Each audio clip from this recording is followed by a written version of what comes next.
Alright, so in this video we're going to go through STP, or segmenting, targeting, and positioning. Alright, so the key takeaway. So segmenting and targeting essentially talk about dividing the potential market in terms of people who might buy our product into segments or groups, and then selecting some segments to market towards. By marketing, what we're going to mean is we're going to position our product towards that segment. How do we position a product? As we mentioned in previous videos, essentially what we're doing is we're manipulating our 4 Ps or 7 Ps of marketing in order to create a position that is unique, ideally, and valuable in the marketplace, and that leverages our core competencies so that we can have a defendable position. All right, so let's talk a little bit more about how we might do that. So first off, I'd like to talk about this concept called the long tail. So the long tail, the idea behind it is that historically we had sort of mass market products. So when you think about the evolution of marketing in the Industrial Revolution on through into the 80s and beyond, we had sort of mass market products. So you would have a product that was designed to sort of be sold to everybody, right? With the idea that marketing was focused on creating a product and then minimizing the defects in that product, making it available to consumers, and then widely available as possible with no real segmentation happening.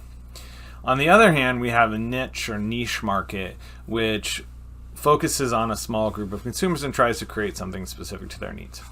Now, the idea behind the long tail is that there are many small segments, and when you add them all up, they actually have larger number of people in them than the mass market. So a mass market example might be something like Blockbuster Video. If maybe you've seen Blockbuster videos on movies or something, but a video store back in the day, you would go in and it would have, giant sections of the shelf would be dedicated to whatever the popular, more recent releases were. And then there would be a smaller section of different genres, but by and large, there was huge, lots and lots of videos on the same movie. So this is a very mass market approach. The sort of long tail ideas came about mostly because of the internet and the ability to, serve very small segments in an efficient way. So something like Netflix or other streaming services, or even before streaming services, the Netflix, when they would ship DVDs, the idea was that they're not just going to have a couple hundred videos in their store. They're going to have thousands of potential DVDs that they can send through the mail to people. If you don't know, that's how Netflix started out. They would send DVDs to people in the mail, and you watch them. It's in the back. So the idea was there's people out there who like old classic detective movies, and there's people out there who like foreign films, and there's people out there who like screwball comedies, and there's people out there who like this and that and this and that. If we aggregate all those people together, it's bigger than the mass market. So that's the idea behind the long tail. And so driven by efficiencies created by internet technologies and custom manufacturing technologies, there's this idea that evolved that we're going to create semi-customized products and experiences to very small groups of people. And if we're able to do that efficiently, we're going to actually beat out the mass market products. So this is the idea of the long tail. At the same time, even today, we have trends where the top 1% of music artists earn 77% or more of the revenue. And there's a few shows that are on the streaming services that come to dominate the the number of people that watch them. So, how can this be? The idea of, the sort of fantasy behind the long tail was that everybody was unique and everybody had liked their own kind of music and had their own particular preferences, and we were going to use the internet and different technologies to create everybody's personalized experience for everybody. The thing is, it turns out that there is some usefulness in watching the same shows that everybody else has. So maybe what pundits kind of thought back in the day was like everybody was unique and wanted their own isolated experience. That it was sort of a very product-centric view and not really understanding maybe why people consume these different things. Like sometimes people listen to pop music so they can just be familiar with what songs are popular, or watch a show because people are talking about it at lunch and they want to be able to be part of that conversation.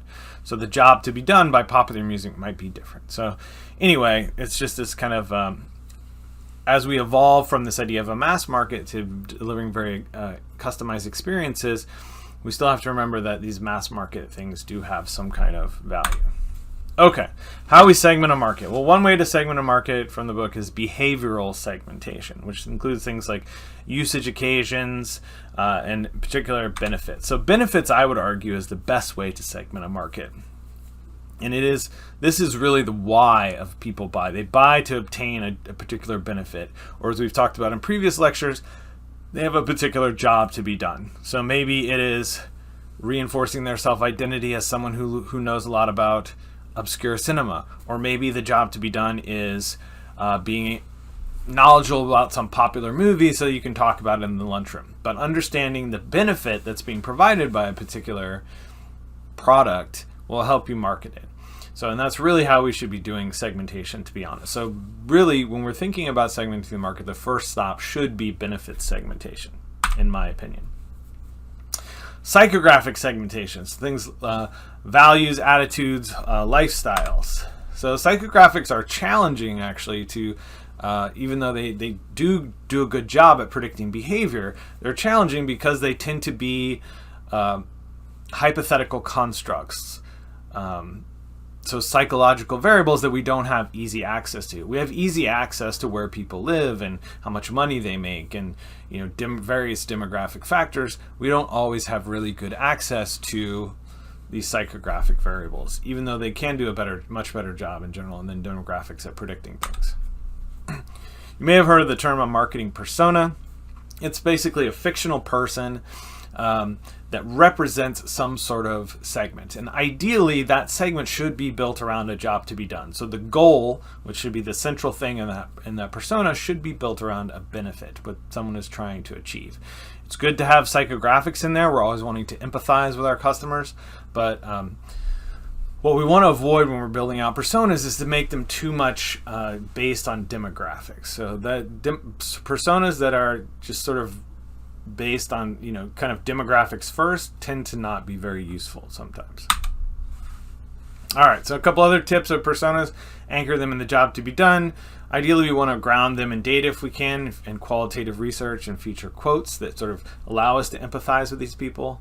They should be a real sort of a fictional person, not a celebrity, but someone we can actually, it's a tool that marketers use to try to help marketers empathize with their customers, so when they're designing products and services. Next up, geographic segmentation. Where people live, cultural preferences in those areas, languages, climates, realities of that. So geographic segmentation tends to be sort of a practical segmentation kind of thing. I would point out that we do have cultural differences even within the United States, right? So we talk often things about cultural differences being cross-border, but even within countries we have regional differences. Some of our students are from right around the border of New England and the Foundry, and then we have a big section of our students here at Clemson that are from Dixie. So they probably recognize some cultural differences between those two groups. Other times it's just reality. So like if you live in New York, if you get a job after graduation in Manhattan and this is the size of your apartment, you're probably not going to be going to Costco and loading up on 72 rolls of Charmin at a time because there's nowhere to put it. Right? If you live in upstate New York where it's freezing all the time, do you really need a Yeti cooler? Maybe not, right? So I remember when I taught in upstate New York, there were many students who had not heard of Yeti coolers because there was just no need for that product in that area. There's also regional preferences that develop. So Schlafly would be the St. Louis local beer, and you have, let's see what else is in there. What's another local preference? I remember when I taught at Florida State, the beer of preference among undergraduates was Yingling. right? In upstate New York, it was Keystone. Around here, I don't know what it is, but probably maybe not Bud Light anymore, right? So that controversy, right? So there are regional differences and regional preferences that just sort of develop. Oh, another fun one here. Foster's, the beer of Australia, isn't no one actually in Australia drinks it. It's just a branding thing. So Pabst Blue Ribbon was resurrected in sort of Brooklyn, New York, via it's associated with being drunk by hipsters because of its association with working class Midwestern people. So you have all sorts of interesting things that are happening, in terms of how these regional preferences develop, but you have to be always mindful of them. All right, moving on to demographic segmentation. This is where most marketers sort of think about first when they think about segmentation, but I would say that it is probably not the best place to start. So demographic variables are often not great predictors, as it turns out. They are typically used as proxies for psychographic variables. So we really want to know about this, but that's hard to measure, so we're going to measure the closest demographic variable that fits our stereotype for that psychological or psychographic variable we're interested in. And it's important to sort of wean yourself off of this, because if you sort of take a demographics first approach and you're showing your ideas or personas to people who are trained a little bit more in customer experience and user experience, they're going to think you're not as sophisticated. So always try to start with a goal-based, benefits, jobs to be done, what service is being provided approach to segmentation I would recommend. Speaking of marketers, of demographic variables, the stereotypes that marketers love the most is the ones related to the generations. So Gen X, Gen Y, Gen Z, Gen Alpha, Boomers, Builders, Silent Generation, all this stuff. Marketers love nothing more than to get around and trade stereotypes about different groups of people based on when they are born. And so here's the thing about those. They essentially have two ingredients. One ingredient of them is there are the realities that you might face at a particular time. And because of that, these generational things are always evolving. So when I was a Gen X, when people were first talking about Gen X, they were talking about grunge music and how we were living in our parents' basements because the economy was down, and we were disgruntled because we weren't able to make as much money as our parents, the boomers, and we were young people living, in our parents' basements, listening to Kurt Cobain music, right? And not making a lot of money. The thing is, now Gen X, all have kids who are, in various ages. So I'm sort of on the youngish side of Gen X, and I have kids in high school. So now that whole living at home with your parents thing doesn't apply anymore, and being young doesn't apply anymore, and the economy has improved, so not making a lot of money doesn't apply anymore. So in that sense, the things are always evolving, which makes it which means people can keep writing about it sort of over and over again. So there's this. So I would say ingredient number one is this sort of just age-related realities. So people who are boomers are nearing retirement, so they have a set of concerns. People who are Gen X have kids who are older, who have that line of occurrence. Gen Y is kind of in the, let's see what the youngest Gen Y is, or the oldest Gen Y is now up to 43 years old. So they could have kids of their own, or they could be they could be in their 30s or their 20s, according to this chart. The charts are all different as well. So this chart puts the youngest one is in their 20s. So it could be a variety of life situations right now for Gen Y. Gen Z, they're younger, so they have their own concerns. So anyway, Gen Alpha doesn't have a lot of life concerns because they're so young. So anyway, there's this idea that at certain points of your life, you have just different things to deal with, and therefore we can talk about the generations in terms of that. The other ingredient is things that people experience during their sort of formative years. So if you think about, the builders or the greatest generation, they fought in World War II. The boomers were born right immediately after when the soldiers came back from World War II, and there was a boom in the population explosion. They experienced the 60s and the Vietnam protests and the 70s and the disco era and the 80s and the corporate sort of greed era and all these like different kind of different unique time periods, and that sort of influenced them.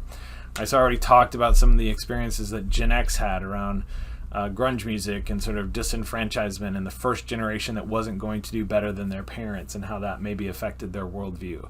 And being the first generation where the moms were going to work and we had a lot of independence and we were latchkey kids and we came home and we made dinner for ourselves and that kind of thing. That was a new phenomenon. So Gen X had that experience. Gen Y, of course, technology is a big thing. So I hate to say it, but like when I was young, we had a TV that had a knob on it. We had to turn. It was in black and white, and it had 13 channels. You would,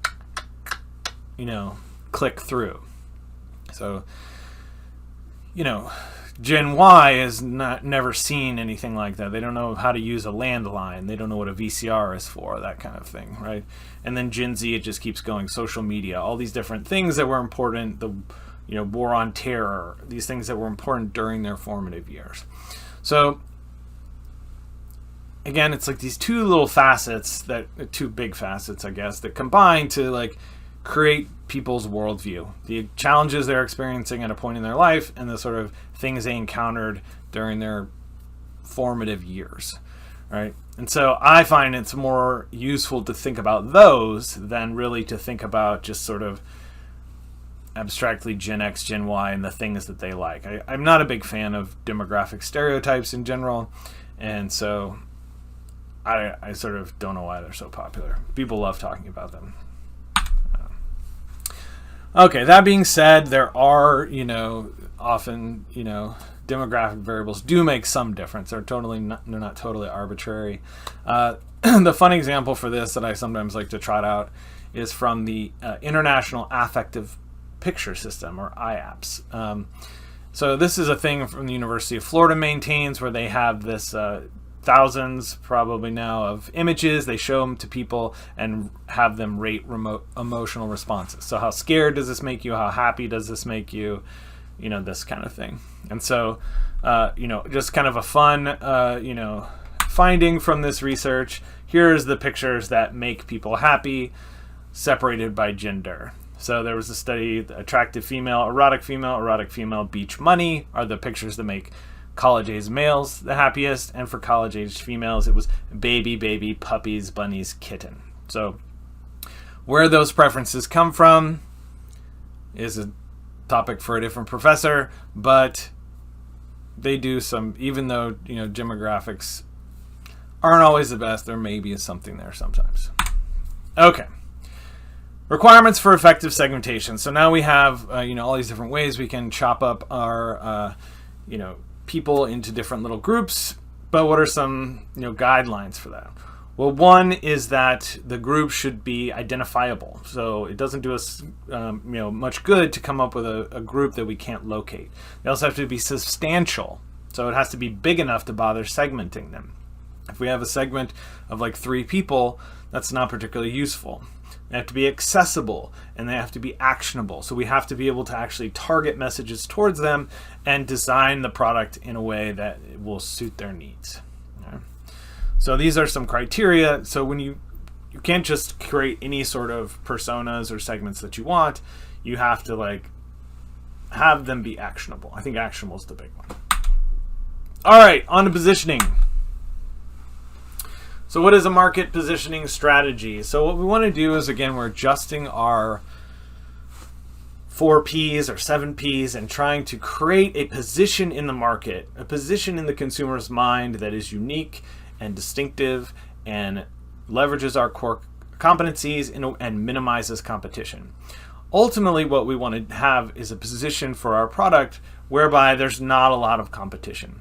What we might call a blue ocean. A blue ocean versus a red ocean is one where there's lots of fighting among competitors and the water is filled with blood from all the price wars and other competition.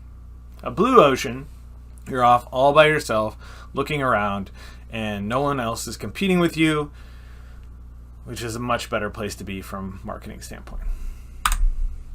All right, so again, how we ultimately position a product is by manipulating things like product, attributes about the product, how we price it, where we sell it, how we talk to consumers about it.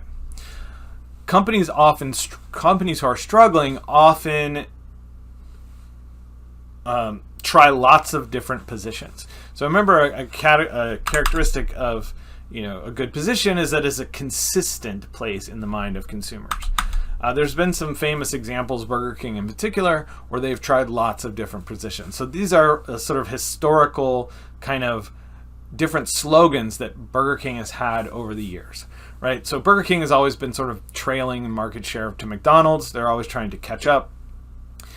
So what will happen is a new marketing VP will come in. They'll be expected to make up market share. They'll try something new with the new agency. They'll do some stuff. They maybe don't make enough market share gain. So then that person gets fired, and they repeat the process over and over. And when you do that enough times, you eventually start to dilute the position in consumers' minds. And so you throw all the brand equity out when you move on to the next things. Companies are generally much more successful when they stick with one position and only change it very rarely if it's a really important reason to change it.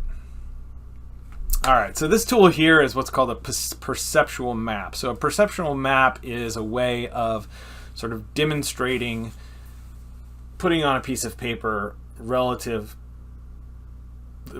positions of different companies. So here we have maybe two dimensions. I think we have sort of goes from left to right, sort of light beer to more heavy beer, and then sort of cheap beer to expensive beer going up and down. I would also mention that you can have more than two dimensions if you have sort of it's the way they do it is like a timeline graph. I should have put an image in there, but it's a line that goes like up and down on however many number of dimensions you want. But here we have the sort of classic 2x2 perceptual map. So what would be the best position here is sometimes a question I ask the class. And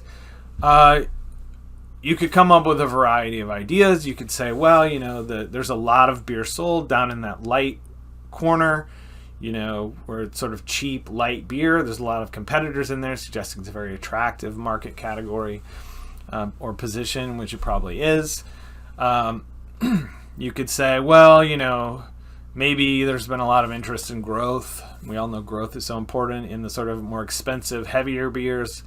And so maybe that's an attractive position given it might be one of those question marks or shining stars up there. And so that's an attractive position. That's an arguable position. Another position would be like Budweiser Black Crown has the best position because if you want to think about a blue ocean, it has the least competitors, the fewest number of competitors, right? There's nobody else around there in the sort of middle-priced, middle-heaviness beer market, which might be a good thing, or there might be a reason. Maybe nobody actually wants a middle-expensive, middling-taste beer. They want either a light beer that's cheap or they want an expensive beer with a lot of flavor. And that the reason there's nobody in there is because there's not a lot of demand for it. So Budweiser Black Crown was, I don't even know if it's around anymore. It was like one of those brands that they introduced probably more as a tactic to suck up shelf space and leave no shelf space for competitors rather than actually something people wanted. I think that position has moved to now the ultra light beer. So now we have a category on here that's even maybe it's even lighter than Keystone Light but sort of middle expensive. So kind of down at the bottom. So anyway, this is a tool that as perceptual maps are ways that where you sort of think about a market for a product, how the different competitors lie out. All right, so how this material is relevant. Positioning is kind of what marketing is all about. The 4 Ps, the 7 Ps, the way we adjust that to achieve a market position and communicate that position to consumers, ideally so we can help them with the job they need doing, is important. So demographics, I think it's also important to point out, are less useful than you might think. They're not great predictors. They're usually used as proxies for some underlying variable. Sure, there are some demographic differences that arise from acculturation and other things, but oftentimes it's not the best tool, and marketers sometimes will look unsophisticated when they rely too heavily on demographics to make decisions. All right, so let's stop that there before we get into research.